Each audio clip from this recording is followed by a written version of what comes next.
कृष्ण, राधे राधे। कुंज बिहारी श्री हरदास जिया का माधव चैनल में आप सभी भक्तों का स्वागत है। देखिए भक्तों, मैंने पिछली वीडियो में कहा था कि कान्हा जी की सेवा कैसे करनी चाहिए, तो मैंने तो सारा बता दिया था, लेकिन फिर भी कुछ लोगों के भक्तों के मन में थोड़ा ऐसे डाउट है उस चीज़ को लेकर।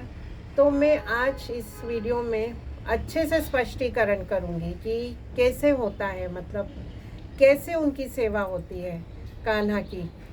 तो देखिए भक्तों, कैसा है, सबसे पहले तो आप ये सोचिए कि कान्हा जी जो हमारे ऊपर कृपा करते हैं, देखिए हमारे संसार में जितने भी लोग हैं, अच्छे हैं, बुरे हैं, पापी है, सब किसके हैं? उनके ही है, ठाकुर जी के ही है। उन्हें तो सब प्यारे, कोई कैसा भी हो, लेकिन उन्हें वो प्यारे हैं। तो कैसा होता है, कृपा तो सभी भक्तों पे है, सब पर है। कान्हा जी की कृपा सभी पर है। जैसे मैं कहूँ कि नहीं, मुझे क्या चिंता करने की जरूरत है, मेरे कान्हा जी है ना मेरे साथ, मेरे ठाकुर जी है ना मेरे साथ, तो सामने वाला क्या कहेगा कि तेरे साथ है तो वो मेरे साथ भी है। तो सही बात है, कृपा तो सब पर है उनकी, भले वो पापी क्यों नहीं हो, वो कोई कितना भी पाप क्यों नहीं करे, लेकिन फिर भी कृपा तो उनकी उसके ऊपर होती ही है, उसे कोई तकलीफ वो नहीं दे पहुंचाते। लेकिन हम क्या कहते हैं, कृपा तो सब पे है, लेकिन विशेष कृपा, जो उनकी विशेष कृपा होती है वो कुछ भक्तों के ऊपर होती है। तो हमें क्या चाहिए? उनकी विशेष कृपा।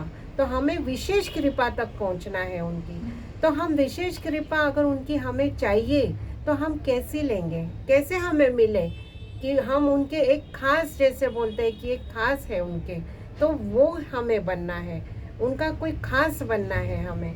तो उनकी विशेष कृपा पाने के लिए हमें उनकी सेवा करनी पड़ेगी। तो विशेष कृपा पाने के लिए सेवा हमें कैसी करनी है, वही मुझे आपको समझाना है। कि देखिए, अगर मैं कहूँ कि मेरे पास कान्हा जी है, मेरे मन में अगर मैं ये सोचूं कि मुझे बंगला चाहिए, मुझे मेरा खुद का घर चाहिए, और मैं ये सोच के अगर उनकी सेवा कर रही हूँ, कान्हा जी मुझे ये चाहिए, और मैं दिन रात की मैं अगर कान्हा जी की सेवा करूँगी अच्छे से तो ये मुझे मिल जाएगा, तो ये भी देखिए गलत है। सेवा कैसी होनी चाहिए? निस्वार्थ, निष्कपट, हमारा कोई भी स्वार्थ नहीं चाहिए। बस मुझे मन से, दिल से, प्यार से, जैसे हम बच्चों की सेवा करते हैं, बच्चों के लिए हमारा कोई स्वार्थ होता है?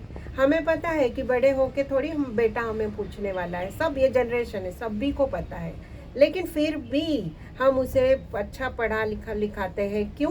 क्योंकि वो आगे उसके परिवार को संभाले, हम उसके आगे की सोचते हैं। तो ऐसे ही हमें कान्हा जी का भी करना है। हमें ये नहीं सोचना है कि हमें उससे क्या मिलने वाला है। तो ये क्या हो गया? स्वार्थ के बिना, फर्स्ट हमारे मन में कोई स्वार्थ नहीं होना चाहिए उनकी सेवा के लिए। हमने निस्वार्थ कि हाँ बस कान्हा जी मुझे तेरे से बहुत प्यार है और मैं तेरा ये करूँगी, भले आप कैसी भी सेवा कीजिए, उसके लिए कुछ ये नहीं है। कान्हा जी अगर आपके घर पे आ गए तो आपके घर के मेंबर बन गए, फिर आप उन्हें जैसे रखोगे, जैसी उसकी सेवा करोगे, वो उसमें खुश रहेंगे। जैसे मैं कहती हूँ आप उन्हें घुमाने लेकर जाइए तो वो बहुत खुश होते हैं, ऐसा कीजिए बहुत खुश होते हैं, खुश होते हैं। लेकिन वो आपके ऊपर डिपेंड है कि आप कितना उनको टाइम दे पा रहे हो। अगर आपकी इच्छा होती है नहीं मुझे नहीं लेकर जाना है, मुझे ऐसी सेवा करनी है, तो आप कीजिए, वो उसमें भी खुश है। लेकिन हमारा क्या होना चाहिए? निस्वार्थ, स्वार्थ हमारा कुछ नहीं होना चाहिए उसमें, भले हम उनकी सेवा कैसे भी करें तो वो उसी में खुश होते हैं। दूसरी बात चिंता, पहले मैंने कहा स्वार्थ, दूसरी बात चिंता। अगर मैं किसी चीज़ की चिंता कर रही हूँ कि अरे मेरा ये काम नहीं हो रहा, चिंता में पड़ी हूँ, तो क्या होगा? ये भी उनकी सेवा में हम गलत कर रहे हैं। क्यों? क्योंकि जब हमने उन्हें अपने घर में लाया है कुछ समझ कर, तो हमें क्या करना है? ठाकुर जी है हमारे घर में, ठाकुर जी आए हुए हैं, तो क्या है, हमारा जो भी है छोड़ दो उनके ऊपर। अगर मैं सोचूं कि अरे मैं ये मेरा कैसा होगा, अरे, तो वो क्या बोलेंगे, तू चिंता कर रही है तो तू ही कर, मैं क्यों तेरा कुछ करूँ? तो आपको किसी चीज़ की चिंता ही नहीं करनी। अगर मुझे किसी पैसे का प्रॉब्लम है, मैं उसमें सोचूं कि भाई मुझे 15 दिन में 5,000 चाहिए, 10,000 चाहिए, मैं कहाँ से लाऊं, अरे मैं क्या करूं, तो मेरे पास वो आएगा ही नहीं। अगर मैं ऐसे, ये मैं अपना एक्सपीरियंस बता रही हूँ, तो मैं क्या करती हूँ, कान्हा जी बैठे हैं, वो कहीं ना कहीं से अरेंज कर ही देंगे, वो कुछ ना कुछ कर ही देंगे, मैं क्यों सोचूं। और सच में हो जाता है, कहीं ना कहीं से कुछ ना कुछ कोई ना कोई आकर मेरी हेल्प कर ही देता है। अभी देखिए, ठाकुर जी खुद तो अपना कभी भी, ठाकुर जी भगवान ऐसे हैं कि सब करते हैं लेकिन अपना नाम नहीं करते, किसी ना किसी के निमित्त है, करते तो वो ही है लेकिन अपना नाम उनका कहीं वो करते नहीं, वो ये दिखाते नहीं है कि हमने क्या, कि मैं ये कर रहा हूँ, मैं ये कर रहा हूँ, ये वो कभी नहीं दिखाते। तो ऐसे ही है कि हमें कभी भी चिंता नहीं करनी, आप छोड़ दो उनके ऊपर कि ठाकुर जी हमारा सब करेंगे, हमें कुछ नहीं करना है। तो देखिए कैसे वो फिर आपकी हर चीज़ मतलब करेंगे। ठीक है, तो दो चीज़ें हैं कि आपको सेवा निस्वार्थ भाव से करनी है, उसमें कुछ आप सोचिए नहीं, बस ये मेरा कहना है और मुझे उससे ये करना है। और चिंता, बस चिंता बिल्कुल मत कीजिए कि मैं बिल्कुल बिना चिंता के, भाई अरे आप बैठे हो ना, आप हो ना, तो मैं क्यों करूं, आप ही करोगे। तो ये चीज़ें आपको ध्यान में रखनी है। एक सच्ची घटना मैं आज आपको इसके ऊपर बताती हूँ कि जैसे हमारे घर पे कान्हा जी आ जाते हैं तो हम जैसा उनको रखें वो उसमें खुश होते हैं, हमारे घर के मेंबर जैसे बन जाते हैं वो। तो इसकी एक सच्ची घटना मैं आपको बताती हूँ कि हुई है ये, कि एक मुस्लिम व्यक्ति था एक, उन्हें एक शालिग्राम मिल गए। अब शालिग्राम मतलब आप सोचिए कि हमारे लिए तो कितना पवित्र चीज़ है वो, हम उनकी सेवा करते हैं, उनकी पूजा करते हैं। लेकिन एक मुसलमान को क्या पता कि ये शालिग्राम क्या है, वो तो उसे पत्थर ही समझता है। तो वो ऐसे शालिग्राम को घर लेकर आते हैं और उनका बिजनेस रहता है, धंधा रहता है उनका क्या, मांस मच्छी का, मांस बेचना। आपको तो पता है मुसलमानों के यही कारोबार रहता है। तो उसकी तो वो दुकान है, मांस मटन वो तो बेच रहा है। और उसने क्या किया कि अरे वाह, ये तो मुझे अच्छा वेट मिल गया, वेट करने के लिए बहुत अच्छा पत्थर मिल गया। अब वो शालिग्राम को तराजू में इधर वेट के लिए रख रहा है और इधर मांस को तोल रहा है। तो ये बातें तो, लेकिन उसे कुछ ज्ञान नहीं है कि ये है क्या चीज़, वो तो पत्थर समझ रहा है, वो सोच के उसका यूज़ कर रहा है।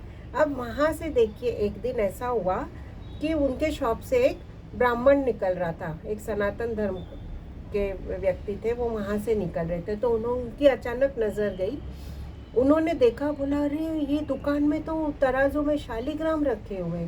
वो तो इतना उनको चिंता में कि अरे ये क्या है, ऐसे गुस्सा एकदम आया उनको, और वो दुकान में गए और उनसे कहा व्यक्ति से कि अरे ये आप क्या कर रहे हो, ये चीज़ क्या है, आपको पता है ये तो इतनी पवित्र चीज़ है, हम हिंदू धर्म में इनकी पूजा करते हैं और आप ये क्या अपराध कर रहे हो, आपने तराजू में रखा है मांस तोलने के लिए। बोला ऐसे मत कीजिए, दे दीजिए आप उसे मुझे, हम लेकर जाएंगे, मैं उसकी सेवा करूँगा, मैं पूजा करूँगा। अब मुस्लिम व्यक्ति तो वैसे दिल के अच्छे थे, उनको तो चीज़ पता नहीं थी, अज्ञान थे, अनजान थे, तो वो अपना काम कर रहे थे। उन्होंने कहा ठीक है भैया, उन्होंने शालिग्राम लेकर उनको दे दिया। अब वो तो ब्राह्मण घर पे गए, उन्होंने शालिग्राम को अच्छे से उनका पूरा उनको नहलाकर अच्छे से उनका ये पंचामृत से स्नान करवा के सब उनकी पूजा वगैरह सब किया, अच्छे से उनको मंदिर में रखा और रात को वो ऐसे ही सब करके आराम से सो गए। लेकिन क्या हुआ, शालिग्राम उनके सपने में आए और उन्होंने कहा कि अरे तू मुझे वहाँ से क्यों लेकर आया, मैं वहाँ पे अच्छा था, तू मुझे यहाँ पे क्यों लेकर आया अपने घर पे। तब ब्राह्मण ने कहा कि नहीं, आप ऐसे कैसे बात कर रहे हो, वो तो बहुत गलत कर रहा था आपके साथ, मुझे खुद को अच्छा नहीं लगा, आपके साथ गलत हो रहा था, इसीलिए मैं यहाँ पे लेके आया। तो बोला नहीं, मैं जिधर था मुझे उधर ही पहुँचाओ, वो जो भी कर रहा था वो निस्वार्थ भाव से कर रहा था, उससे कुछ नहीं पता, मुझे यही सब पसंद है, मैं जहाँ पे था मुझे आप वहीं लेकर जाओ, मैं वहीं जाऊँगा। फिर उन्होंने कहा ठीक है प्रभु जी, मैं वैसे ही करूँगा। वो दूसरे दिन गए मुस्लिम व्यक्ति के पास, उसको कहा लीजिए। बोला मेरे सपने में आके उन्होंने कहा है कि नहीं, वो आपके घर पे आए थे तो उन्हें आपके ही पास रहना है। लेकिन जो मुस्लिम व्यक्ति थे तब तो वो अज्ञान थे, उनको पता नहीं था, तो उन्होंने वैसे किया। लेकिन जब उन्हें पता चला तो बोले कि नहीं, अभी मुझे पता है कि इनका महत्व क्या है, तो मैं ऐसे ही करूँगा जैसे आप कहोगे वैसे। फिर उन्होंने उसके बाद उनको एक स्थान दिया और वहाँ पे बड़े प्रेम से रखकर उनकी वो सेवा करने लगे। और लेकिन जो शालिग्राम जी थे उन्होंने क्या किया, वो घर से निकले नहीं, उन्हें वही घर चाहिए, वो जिस घर में गए। तो ये ऐसे भक्ति है क्योंकि उनका स्वार्थ नहीं था कुछ भी। तो इसके लिए देखिए, जो ठाकुर जी है वो जिस घर में चले गए उनको फिर वो अपना ही मानते हैं। फिर वो आप भले ही कुछ भी करो उनके साथ आप कैसे भी रहो, लेकिन ऐसा नहीं है कि उनको आप एकदम गलत तरीके से भाई कैसे भी रहो तो आप कैसे भी रखना है। ये नहीं करना है हमें तो अपने हिसाब से उनकी सेवा, क्योंकि हम तो जानते हैं ना सब। आप जानकर भी अनजान बन के करोगे तो देखिए ये गलत है। हाँ, जिसको पता नहीं है, जो भोली भक्ति है जिसके, अरे कुछ पता ही नहीं उसको, उसने कर दिया अनजाने में, तो कुछ प्रॉब्लम नहीं है, कुछ तकलीफ नहीं। लेकिन जान के भी अनजान नहीं बनना है हमें तो सब पता है, तो हमें वैसे ही सेवा करनी है। बस बोलने का तात्पर्य ये है कि भाई जब ठाकुर जी हमारे घर पे आ जाते हैं तो वो हमारे ही बन के रह जाते हैं। तो इस तरह से देखिए हमें भक्ति करनी है ठाकुर जी की। अब देखिए मैंने आपको सरल तरीके से बता दिया, तो आप सभी ठाकुर जी के साथ ऐसे ही भक्ति भाव से रहिए। तो देखिए आपके घर में कितने चमत्कार होंगे और कितनी वो लीलाएं भी करेंगे।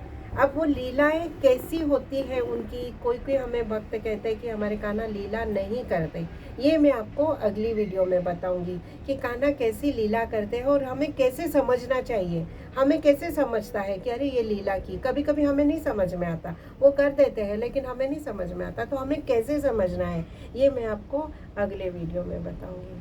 फिर भी आज मैंने जो वीडियो बनाई है इस पर भी अगर आपको कुछ कहना है, किसी के कुछ सवाल होंगे तो आप ज़रूर हमें कमेंट्स करके बताना। हरे कृष्ण, राधे राधे।